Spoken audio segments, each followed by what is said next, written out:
Sa dilim ng gabi, isang misteryo ang matagal nang binabalot ng takot at pag-aalangan. Isang bayan sa bukirin, malayo sa kabihasnan, ang nagsisilbing tahanan ng isang kwento na magbabalik sa inyong mga alala. Isang kwento ng pagnanasa, takot, at isang nilalang na matagal nang hindi iniiwasan ng mga tao. Ang mga matatanda sa lugar ay palaging nagbabalik-tanaw sa isang pangalan na tuwing binabanggit ay may kasamang kaba, ang tagapiga ng kalamansi. Sa bawat tagpo ng kwento, may mga tao na nagtataglay ng lihim. Ngunit may isang lalaki na hindi makakatakas sa nakaraan. Siya si Lakbay, isang simpleng mang-ugnay ng mga produkto mula sa mga bukirin ng kalamansi sa kanilang bayan.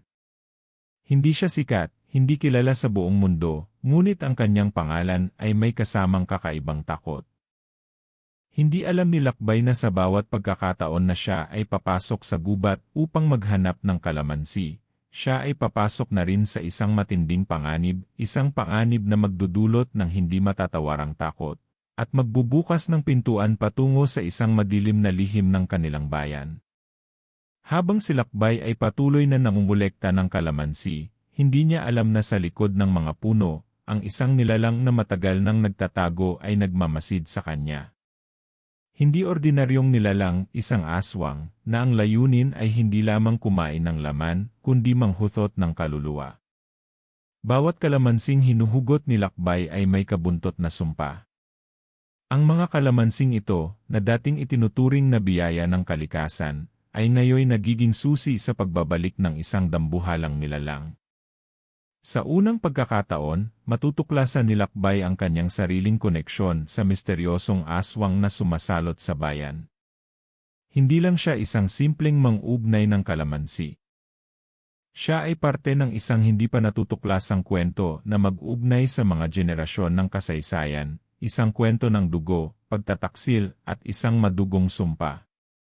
Habang ang mga tao sa bayan ay nagsisilbing mga biktima ng isang nilalang na lihim nilang kinatatakutan, si Lakbay ay napipilitang magtuklas ng higit pa sa kanyang nakaraan. Hindi lamang ang aswang ang kailangan niyang harapin, kundi pati na rin ang mga tanong na matagal nang iniiwasan ng buong komunidad. Bakit siya? Bakit ang kalamansi? At ano ang layunin ng aswang na ito sa kanyang buhay? Bilang isang tao na hindi sanay sa mga ganitong bagay, si Lakbay ay matutuklasan ang kakayahan ng kanyang katawan, ng kanyang isipan, at higit sa lahat, ng kanyang puso.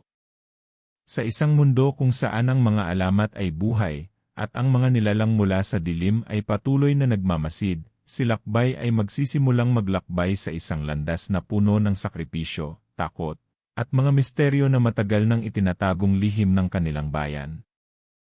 Hanggang saan ang kayang gawin ni Lakbay upang maprotektahan ang kanyang sarili at ang mga tao sa kanyang paligid? Ano ang magiging kahihinatnan ng kanyang lakbayin, ang isang hindi malilimutang pagtuklas sa dilim ng gabi? Ang kwentong ito ay hindi lang tungkol sa isang aswang na nagbabalik upang maghiganti. Ito ay kwento ng pagharap sa mga katotohanan na matagal nang nais na itago. Isang kwento ng lakas, pag-ibig, at takot na unti-unting magbabalik sa kailaliman ng kanilang bayan. At ang pinakaimportanteng tanong, makakaligtas kaya si Lakbay mula sa nilalang na ito, o magiging isa siya sa mga naunang biktima ng aswang? Samahan niyo akong sumubok tuklasin ang kaharian ng dilim, at alamin kung anong nangyari sa ating lakbayin. Huwag palampasin ang susunod na kabanata ng Lakbay, Maglolang Tagapiga ng Kalamansi, Aswang True Story. Nagsimula ang lahat sa isang tahimik na bayan na tinatawag na San Vicente, isang liblib na lugar na pinalilibutan ng malalawak na taniman ng kalamansi. Tahimik lang ang mga tao doon, tila walang pakialam sa mga nangyayari sa paligid nila.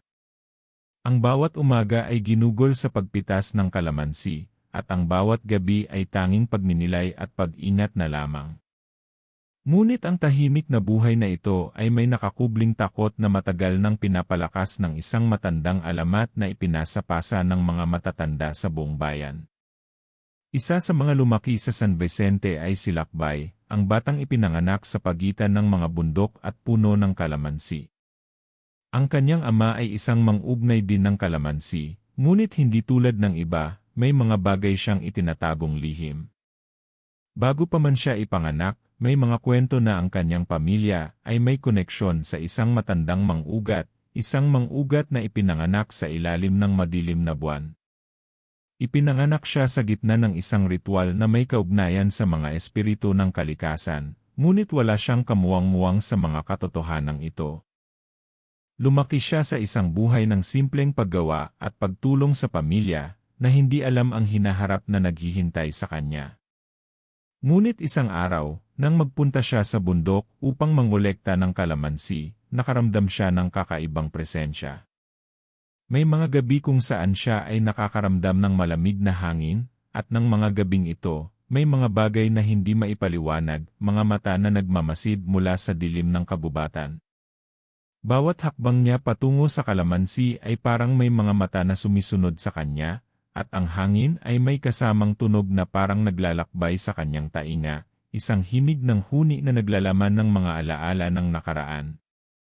Ang pinagmulan ng takot na ito ay hindi rin nakaligtas sa mga matatandang tao sa bayan. Sila ang unang nagsabi kay Lakbay na mag-ingat sa mga bundok at sa mga taniman ng kalamansi. May isang nilalang daw na matagal nang naninirahan sa mga ito, isang aswang na pinaniniwalaang naghahanap ng mga biktima sa gabi. Ngunit hindi lamang basta isang aswang. Ito ay may kakaibang katangian, may kakayahang magpanggap na isang normal na tao, at ginagamit ang kalamansi upang magtago ng kanyang tunay na anyo. Ang nilalang na ito, ayon sa mga kwento, ay isang imaglolang tagapiga ng kalamansi, na naglalakbay mula sa bayan patungo sa mga bukirin upang mangakit ng mga tao. Habang unti-unti niyang naiisip ang mga kwento ng mga matatanda, nagpatuloy si Lakbay sa kanyang trabaho, patuloy na nangunguha ng kalamansi at pinapalitan ito ng ibang mga kalakal. Pero may mga gabi na parang hindi siya mapakali. May mga pagkakataong nakaririnig siya ng mga kaluskos mula sa mga puno o kaya'y mga yabag sa kanyang likuran, pero paglingon niya, wala namang tao. Minsan, may mga binatilyo at dalagita sa bayan na nagsasabing nakakita sila ng isang matandang babae na naglalakad sa mga bundok, laging may dalang basket ng kalamansi. Isang babae na ang hitsura ay tila hindi tumatanda at laging nagtatago sa dilim ng kabubatan. Ang mga kwento ng mga kabataan ay nagsimula ng magpaalab ng takot kay Lakbay. Hindi niya alam kung totoo nga ba ang mga ito o bunga lang ng kanilang imahinasyon, ngunit may mga pagkakataong nararamdaman niyang may mga mata na nagmamasid sa kanya. Hanggang isang araw, nang magtungo siya sa bundok upang mangolekta ng kalamansi sa kabila ng mga babala, nakatagpo siya ng isang matandang babae na tila hindi pwedeng maging normal na tao. Ang balat nito ay kasing puti ng nyebe, at ang mga mata nitong kumikislap ay may matalim na sinad. Ang matandang babae ay malumanay na nagsabi, ang kalamansi na iyong kinukuha, hindi lahat ay biyaya. May mga kalamansi na may kasamang sumpa. Hindi alam ni Lakbay kung anong ibig sabihin ng matandang babae, ngunit sa mga susunod na araw, ang mga pangarap niya ay nagsimula ng magbago. Sa mga gabi ng kanyang mga panaginip, nagsimula siyang makita ang mga imahe ng isang nilalang na may pakpak, isang nilalang na may anyong tao, ngunit may mga mata ng ibon. Ang nilalang na ito ay tila naghahanap ng isang bagay na nakatago sa mga kalamansi. Sa bawat gabi, si Lakbay ay dumaan sa isang uri ng kalituhan. Habang ang mga mata ng bayan ay nakakulong sa gabi at ang mga tao ay nagtatago sa kanilang mga bahay, patuloy siyang kinakalabit ng isang malupit na puwersa. Ang mga tanong ay nagsimulang sumik sa kanyang isipan, ano ba ang tunay na layunin ng aswang na ito? Bakit siya? Ano ang kahulugan ng mga kalamansing kanyang kinukuha? At higit sa lahat, ano ang nakatago sa dilim ng kabubatan na siya lang ang may kakayahang tuklasin? Ang sagot sa mga tanong na ito ay maghihintay sa kanya. Ngunit hindi na siya makakabalik sa buhay na dati niyang alam. Ang kwento ng kalamansi at aswang ay magdadala sa kanya sa isang landas na puno ng mga sagabal at lihim na matagal nang iniiwasan. Ang mga araw na sumunod sa kanyang pagkikita sa matandang babae ay nagsimula ng maging magulo sa isipan ni Lakbay. Ang mga gabi na dapat sana'y puno ng tahimik na pagninilay ay naging tila isang labirinto ng mga hindi maipaliwanag na katanungan. Matapos niyang makatagpo ang matandang babae, nagsimula siyang magdalawang isip sa mga bagay na hindi niya naiisip noon. Bawat kalamansi na kanyang kinukuha ay may kasamang kaba. Bawat hakbang niya sa kabubatan ay may bagong takot na namumuo sa kanyang dibdib. Ngunit hindi siya maaaring umatras, hindi siya maaaring magpatalo sa mga pahiwatig ng takot na nagsimula ng sumira sa kanyang mundo. Nagsimula siyang magtanong sa mga kasamahan niyang mang-ugnay ng kalamansi, mga tao na matagal nang kilala at naging bahagi ng kanyang buhay.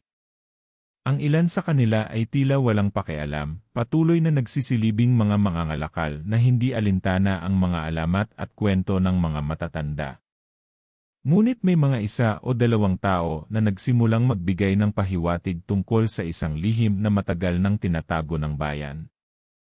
Sabi nila, may isang pok sa kabubatan na hindi pwedeng pasukin, isang lugar kung saan hindi na kailangang magtago ang aswang. Isang lugar na tinatawag nilang lupang walang hanggan, kung saan ang mga kalamansi ay may kakaibang kapangyarihan. Ngunit hindi basta-basta ang makapunta roon. Kinakailangan ng isang sakripisyo, isang pagtanggap sa kasaysayan ng kanilang mga ninuno, at isang kagustuhang maglakbay sa dilim ng gabi. Habang lumalalim ang gabi, nagsimula ng maramdaman ni Lakbay ang presensya ng isang hindi nakikitang puwersa. Ang bawat kaluskos mula sa mga dahon ng puno ay nagiging mas malakas, ang bawat hangin na dumadaan sa kanyang katawan ay tila may mensahe. Bawat gabi, parang may mga tinig na nagmumula sa dilim ng kabubatan, at sa bawat pagnanais niyang takasan ang takot, siya ay nagiging mas malapit sa katotohanan. Hindi na siya makapagpigil, ang kwento ng aswang, ang kalamansi, at ang lupang walang hanggan ay nagsimulang magkaugnay. Dahan-dahan niyang napagtanto na ang kwento ng aswang ay hindi lamang isang alamat o kwento ng takot, ito ay may malalim na ugat, at siya mismo ang magiging susi sa paglusong sa isang mas madilim na bahagi ng kasaysayan ng kanilang bayan. Minsan, sa isang gabi ng kanyang pangangaso sa kalamansi, nakatagpo siya ng isang matandang mang-ugnay ng kalamansi, isang babae na matagal nang nakatira sa tabing dagat at bihirang makita ng ibang tao. Kilala siya sa pangalang Aling Thea, isang mabait na matanda, ngunit may mga kwento na nagsasabing siya ay may koneksyon sa mga nilalang ng gabi. Ang matandang babae ay tinanong si Lakbay tungkol sa kanyang mga pangarap at ang mga nararamdaman niyang kakaibang presensya. Kung hindi mo kayang tanggapin ang mga bagay na nangyayari, mas mabuti pang hindi mo na lang ipagpatuloy ang iyong paghahanap, sabi ni Aling Thea, habang tinitingnan ang kalamansi sa kanyang kamay. Bilang isang tao na sanay sa pagtanggap ng mga misteryo ng kanilang bayan, hindi alam ni Lakbay kung paano tutugon. Ang bawat sagot ng matanda ay nagdudulot ng mas maraming tanong. Ano ang ibig sabihin ni Aling Thea na huwag ituloy? Bakit siya nagmamagaling na tila may alam sa lahat ng mga nangyayari, ngunit hindi maipaliwanag? Dumating ang punto na si Lakbay ay nagsimulang magtago sa araw, natatakot sa mga tingin ng ibang tao. Ang kanyang mga pangarap ay naging mas magulo, ang aswang ay patuloy na nagpapakita sa kanyang isip, at isang boses ang palaging umuukit sa kanyang tainga, huwag mong kalimutan ang kalamansi. Isang gabi, habang siya ay muling naglalakad sa kabubatan, nadama niya ang malamig na hangin na dumaan sa kanya. At sa mga sumunod na sandali, may isang anino na lumitaw mula sa dilim, isang matandang babae na may mga mata na kumikislap ng dilaw. Ang mga labi nito ay pumuputi sa malamlam na liwanag ng buwan. Hindi ito si Aling Thea, kundi isang bagong nilalang, na may hitsura ng isang tao, ngunit may pagkakatulad sa mga alamat ng mga aswang. Ngunit bago siya makapagsalita, ang nilalang ay nagpakita ng kakaibang dalak sa mata. Malapit ka nang makarating sa lupang walang hanggan, wika nito, habang ang hangin ay nagdulot ng kakaibang lamig sa buong katawan ni Lakbay. Ang kalamansi mo, ang hinahanap mo, ay hindi basta kalamansi. Ito ay ang susi sa isang mas malaking lihim. Ang nilalang ay nagsimulang maglakad palayo, at si Lakbay ay sumunod, pero sa bawat hakbang niya, mas lalo siyang nahulog sa isang napakadilim na daan. Ang kagubatan ay naging mas mahirap tahakin, at ang mga matang patuloy na sumisilip mula sa dilim ay nagiging mas malapit. Bawat hakbang ay nagpapalakas sa takot sa kanyang dibdib, at habang tinatahak niya ang landas patungo sa lupang walang hanggan, ang mga lihim ng kanyang bayan at ng kanyang sarili ay unti-unting lumalabas. Ano ang magiging kapalaran ni Lakbay? Haharapin ba niya ang kanyang takot, o magiging isa siya sa mga biktima ng isang sumpang matagal nang nakatago sa dilim ng kagubatan? Habang naglalakad si Lakbay sa madilim na kagubatan, ang bawat hakbang niya ay tila isang mabigat na pasanin. Ang hangin ay nagiging mas malamig, at ang mga punong kahoy ay parang mga anino na nagmamasid sa kanyang bawat galaw. Ang mga tinig na naririnig niya mula sa dilim ay nagiging mas malakas, at ang mga mata ng mga nilalang na hindi niya kayang ipaliwanag ay nagiging mas malapit. Hindi na siya sigurado kung siya ay magising o natutulog lamang. Bawat tunog, bawat kaluskos, ay parang nagiging mas mabigat sa kanyang pandinig, at sa bawat hakbang, ang kanyang takot ay dumarami. Ang nilalang na nagpakita sa kanya ay nag-iwan ng isang malaking tanong sa kanyang isipan, ang lupang walang hanggan. Ano ang kahulugan ng lugar na iyon? Bakit ang mga kalamansi ay may ganitong kakaibang koneksyon sa mga aswang? Ang mga saloobin ni Lakbay ay nagiging magulo, at habang patuloy siyang sumusulong sa kabubatan, ang mga tanong na ito ay hindi na mabuntutan.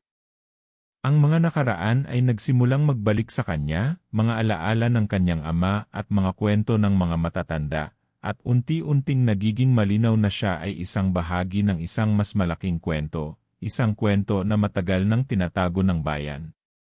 Ngunit bago pa man siya makapag-isip ng higit pa, isang hindi maipaliwanag na pangyayari ang sumalubong sa kanya. Ang buwan ay biglang lumiwanag, ang mga ulap ay nagtakip sa kalangitan, at ang kagubatan ay nagmistulang isang lugar na wala sa oras, isang daigdig na hindi kayang matunton ng kahit sino. Sa isang kisap mata, ang lahat ng paligid niya ay tila nawawala, at siya na lamang ang natira sa isang madilim na espasyo. Ang mga mata ng mga nilalang ay naging mas maliwanag, at ang mga kaluskos mula sa ilalim ng mga puno ay tila nagsasabing siya ay malapit na sa isang lugar na hindi dapat puntahan. Sa mga sumunod na sandali, ang isang malalim na tinig mula sa dilim ang umabot sa kanyang tainga. Hindi niya ito makita, ngunit ang tinig ay malinaw na nagmula sa isang nilalang na matagal nang nagtatago. Hindi mo kayang tumakas, Lakbay, ang sabi ng tinig, mabagsik at puno ng galit.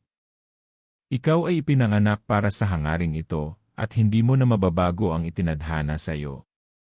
Ang boses na ito ay nagpatindi ng takot na bumabalot sa kanyang katawan.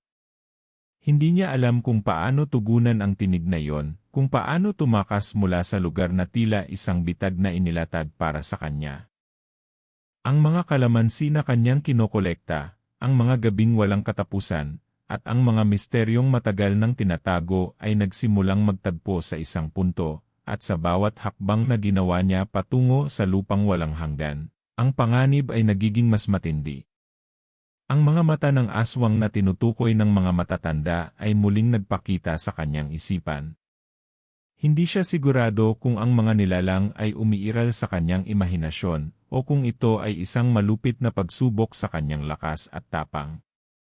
Ang takot na ipinapakita sa kanya ay patuloy na nagpapalakas ng isang pakiramdam ng pagkaubos, parang may isang bagay na tinutuklas siya, ngunit hindi niya kayang hawakan. Habang patuloy siya sa kanyang paglalakbay, isang malupit na bagay ang nangyari. Ang isang matalim na huni mula sa kalikasan ay pumunit sa katahimikan, at isang matinding puwersa ang humatak sa kanyang katawan. Si Lakbay ay napaigtad at napahinto sa kanyang paglalakad. Ang lupa ay tila gumagalaw sa ilalim ng kanyang mga paa, at ang mga puno ay parang naglalabas ng mahahabang mga ugat na tila sumusubok siyang pigilan. Lahat ng kanyang mga nararamdaman ay nagsimula ng maghalo, takot, kalituhan, at isang hindi maipaliwanag na pangarap na parang nagsasabing ang kanyang buhay ay hindi na magiging tulad ng dati. Tumingin siya sa paligid, at doon, sa ilalim ng isang malaking puno ng kalamansi, nakita niya ang isang liwanag na kumikislap mula sa ilalim ng lupa. Hindi niya alam kung bakit, ngunit tinahak niya ito. Habang binabaybay niya ang madilim na daan, ang mga huni mula sa kabubatan ay nagsimulang mag-iba, mas mabilis, mas mabagsik. Nararamdaman niya na may mga mata na sumusubok siyang pigilan, at isang matinding pakiramdam ng takot ang nag-udyok sa kanya na magmadali. Pagdating niya sa kinaroroonan ng liwanag, isang matinding halakhak ang pumuno sa buong kagubatan. Hindi lang isang nilalang, kundi isang madilim na puwersa ang humarap sa kanya, isang nilalang na hindi niya kayang ipaliwanag. Isang nilalang na tila nagmula sa isang ibang mundo, may katawan ng tao, ngunit mga mata ng isang mabagsik na hayop.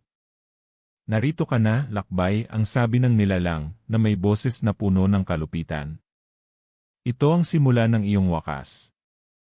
Hindi mo na kayang takasan ang iyong tadhana. Si Lakbay, na noon ay puno ng takot at kalituhan, ay nagsimulang mag-isip ng paraan upang lumaban, ngunit ang takot sa kanyang puso ay nagbabalik sa kanya sa isang mas madilim na kaharian. Ang oras ay tumitigil, at ang lahat ng nakaraan ay tila bumangon mula sa dilim. Habang ang nilalang na nakatayo sa harap ni Lakbay ay patuloy na ngumisi, ang hangin sa paligid ay tila nagsimulang magbago, mas malamig, mas mabigat. Ang mga mata ng nilalang na iyon ay kumikislap, at ang kanyang mga mata ay hindi lamang kumikislap ng dilaw, kundi parang may buhay na sumisilip mula sa kalaliman ng kagubatan. Nagbigay siya ng isang malupit na tawanan, isang tunog na tumagos sa buong katawan ni Lakbay, na nagdulot ng sakit at pagkalito. Sa kabila ng lahat ng nararamdaman niyang takot, may isang bagay na hindi niya maipaliwanag, parang may isang puwersa na nag-uudyok sa kanya, upang magpatuloy, upang harapin ang nilalang na ito. Ikaw ay hindi lamang isang ordinaryong mang-ugnay ng kalamansi, Lakbay, ang nilalang ay nagsimula. Ang boses nito ay mabagsik at may kabigatan. Ang iyong dugo ay may lakas na hindi mo pa nauunawaan. At ikaw ay bahagi ng isang mas malaking kwento. Hindi ka lamang ginugol ng mga ninuno mo upang mangolekta ng kalamansi, ikaw ay ipinanganak upang baguhin ang kasaysayan ng bayan. Habang nagsasalita ang nilalang, si Lakbay ay nagsimula ng magtaka. Ano ang ibig nitong sabihin? Bakit siya? Anong klaseng kwento ang tinutukoy nito? Ang mga katanungan ay nagsimulang magbigay daan sa isang mas malalim na pagkalito. Nasa isang daan na ba siya na hindi na kayang balikan? Ang kagubatan ay naging parang isang palaisipan na mahirap lutasin, at si Lakbay ay naging mas determinado na alamin ang katotohanan, kahit pa ang takot ay patuloy na sumasakal sa kanyang dibdib. Minsan, sa ilalim ng liwanag ng buwan, nakaramdam siya ng kakaibang presensya mula sa malayo. Hindi lang siya nag-iisa. May ibang nilalang sa dilim na sumusunod sa kanyang bawat galaw. Nang lingunin niya ang kanyang paligid, nakita niyang may mga mata na muling lumitaw mula sa dilim, mga mata ng mga tao at ng mga nilalang na hindi kayang ipaliwanag. Hindi ito mga ordinaryong mata ng hayop o tao. Ang mga mata na iyon ay may kabigatan, may kapangyarihan, at may layunin. Isang matalim na tunog mula sa malayo ang umabot sa kanya.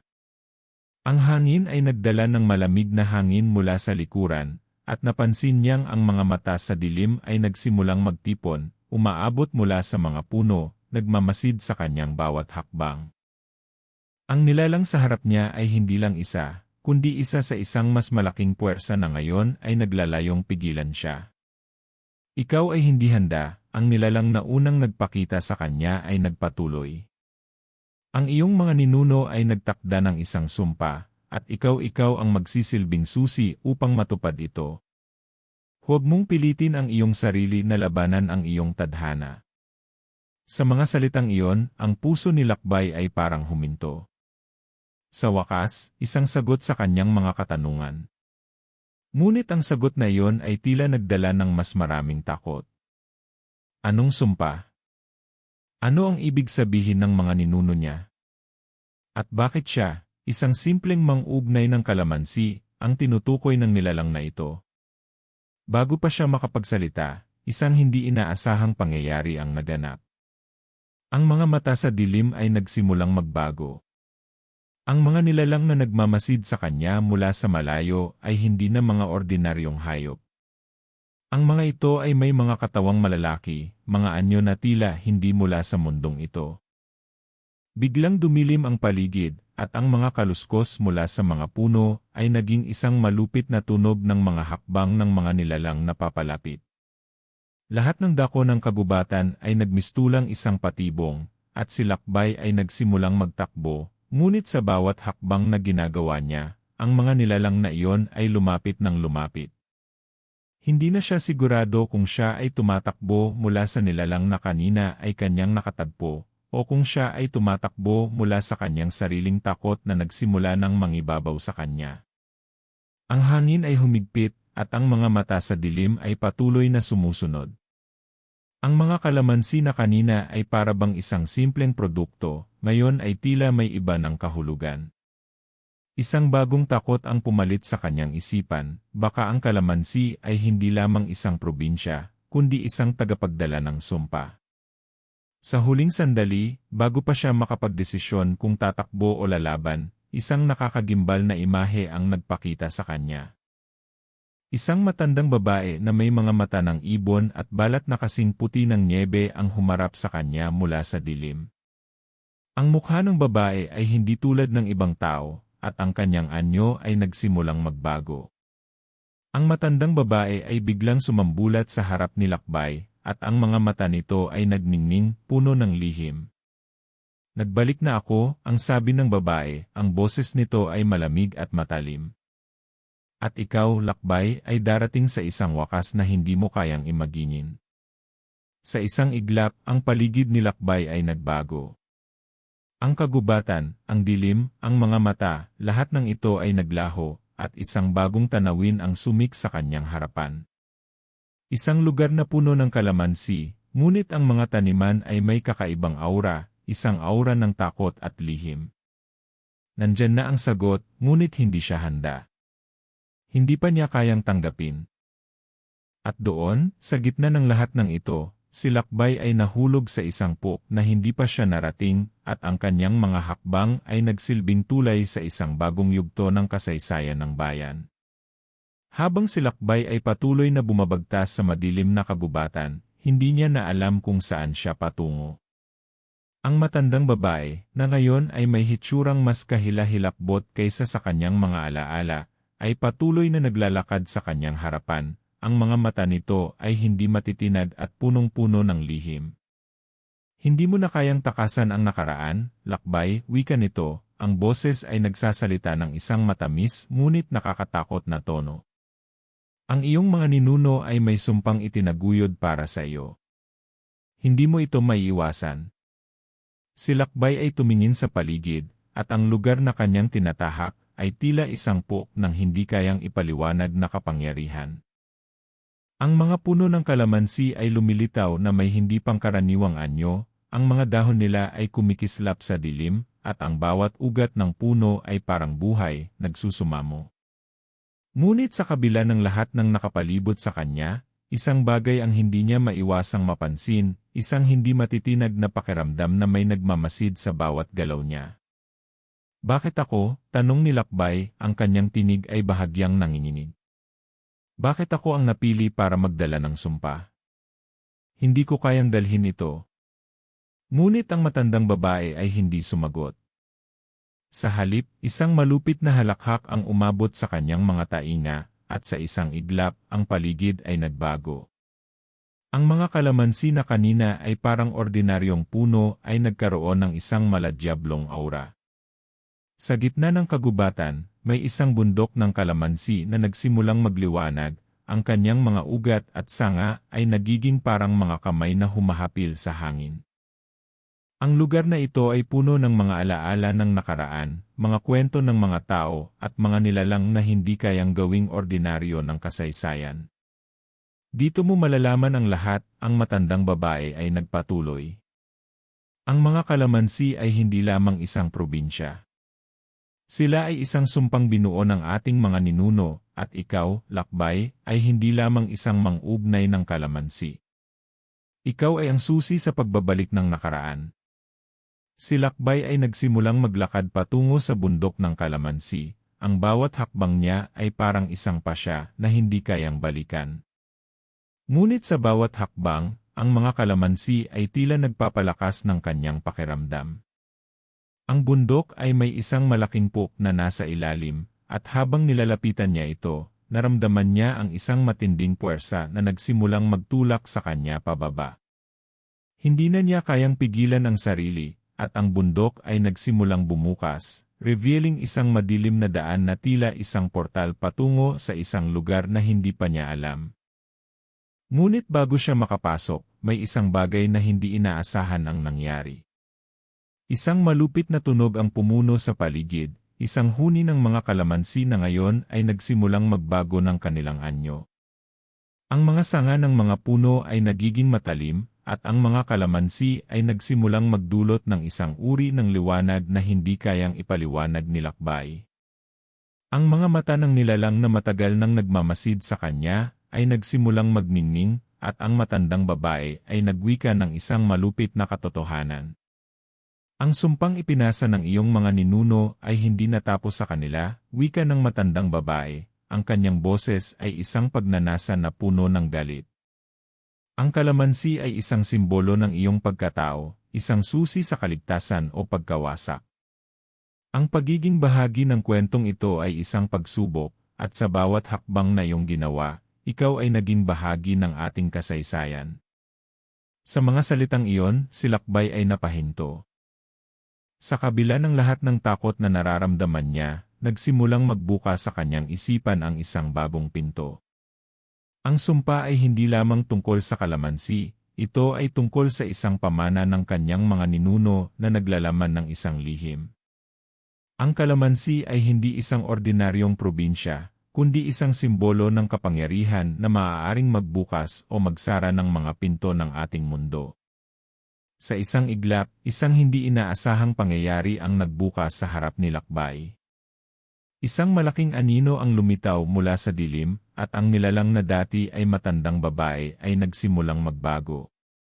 Ang katawan nito ay nag-iba ng anyo, at sa ilalim ng mga mata na kumikislap, nakita ni lakbay ang isang mukha na hindi niya inaasahan, isang mukha na tulad ng kanya. Isang mukha na may mga katangian ng kanyang mga magulang, ngunit may isang lihim na nakatago. Hindi mo na kayang takasan ang iyong kapalaran. Ang nilalang ay nagsalita sa isang boses na tumagos sa kanyang kaluluwa. Ikaw ang magiging susi sa pagtatapos ng sumpa, ngunit ang tanong ay, anong halaga ang handa mong isakripisyo? Biglang sumabog ang paligid ng kalamansi, at isang matinding liwanag ang pumuno sa kabubatan. Ang lahat ng nararamdaman ni lakbay ay parang sumabog na mga alon sa dagat, ang takot, ang lihim, ang kasaysayan ng kanyang mga ninuno, at ang tadhana na tila ipinasa sa kanya. Habang ang liwanag ay lumalabas mula sa bundok ng kalamansi, isang mabigat na tanong ang sumik sa isipan ni lakbay, handa ba siyang tanggapin ang kanyang kapalaran? Ang kanyang buhay, at ang mga buhay ng mga taong nakapaligid sa kanya, ay nakataya sa desisyong ito. Ngunit bago pa man siya makapili, isang huling pagbabalik loob ang nangyari. Ang mga kalamansi na kanina ay nagdulot ng takot ay nagbigay sa kanya ng isang pananaw na magpapaalalahan sa kanya sa kahalagahan ng kanyang misyon. Ang kwento ng aswang, ng mga kalamansi, at ng sumpa ng mga ninuno, lahat ito ay magiging bahagi ng kanyang huling hakbang patungo sa kaligtasan. Sa huling sandali, si lakbay ay humarap sa kalamansi at nagpasya na hindi na siya tatakbo. Ang huling hakbang ay magdadala ng sagot sa lahat ng tanong. Habang si lakbay ay patuloy na tumingin sa mga kalamansi na nakapalibot sa kanya, ang takot na nararamdaman niya ay nagsimulang humina. Ang matinding liwanag na nagmumula sa bundok ay nagbigay daan sa isang kalmado, isang malalim na katahimikan.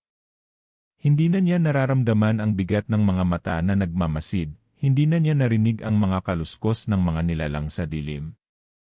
Sa kabila ng lahat ng mga takot na tinahak niya, sa mga kalamansi na may dala ng mga lihim at sumpa ng mga ninuno, naramdaman niyang may isang uri ng kapayapaan na nagsimulang magtulungan upang magbigay linaw sa kanyang isipan.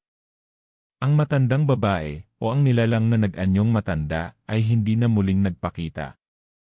Ang kanyang porma ay nawala, at sa kanyang lugar ay ang mga kalamansi na sumisimbolo ng pag-asa at kaligtasan. Lahat ng naganap sa kabubatan ay nagsimulang magbago sa mata ni Lakbay. Ang lahat ng kalamansi ay hindi na isang simbolo ng sumpa, kundi isang paalala ng kapangyarihan ng pagkakaisa at pagmamahal sa bayan. Lahat ng misteryo, lahat ng takot na dulot ng mga kalamansi, ay unti-unting napalitan ng mga sagot na matagal nang ipinagkait sa kanya. Hindi na siya natatakot. Hindi na siya naguguluhan. Ang kanyang mga magulang, ang kanyang mga ninuno, lahat sila ay nagsimulang magpakita sa kanyang isipan, at mula sa kanilang mga alaala, nalaman niyang ang kalamansi ay isang simbolo ng pagbangon. Ang bawat puno ay may kwento, at bawat kwento ay nagdadala ng isang mahalagang aral.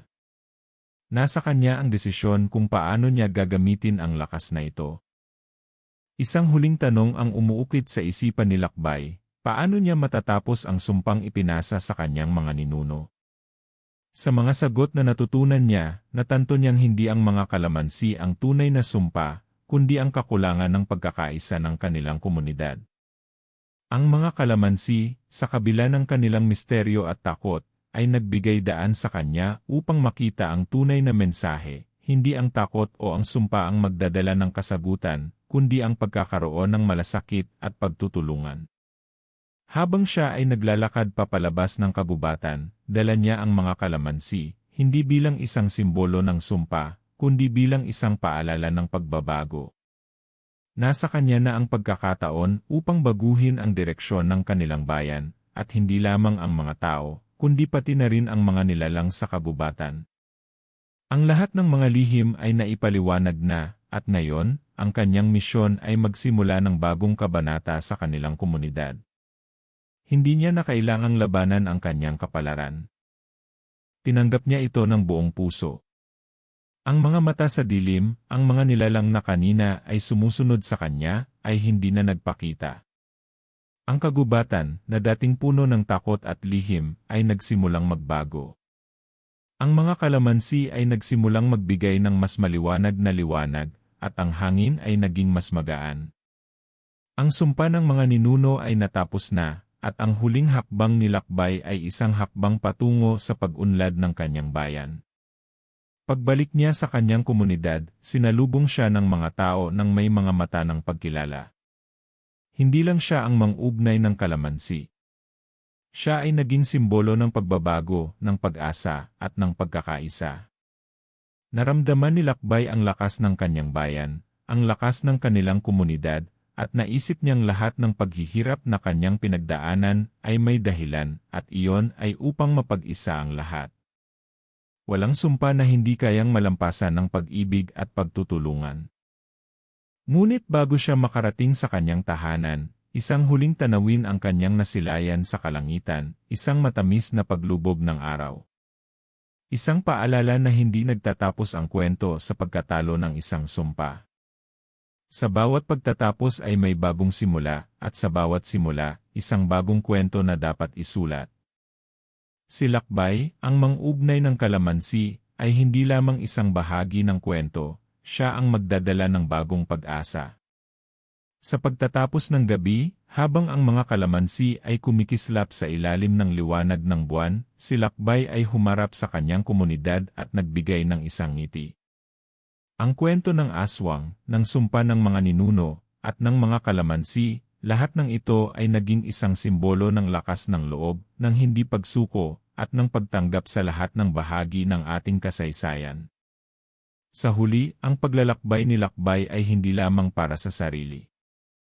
Ito ay isang paglalakbay para sa buong komunidad, isang paalala na ang mga kalamansi, at ang kanilang mga lihim, ay may kakayahang magbigay ng liwanag at pag-asa, kahit sa pinakamadilim na dako ng ating buhay.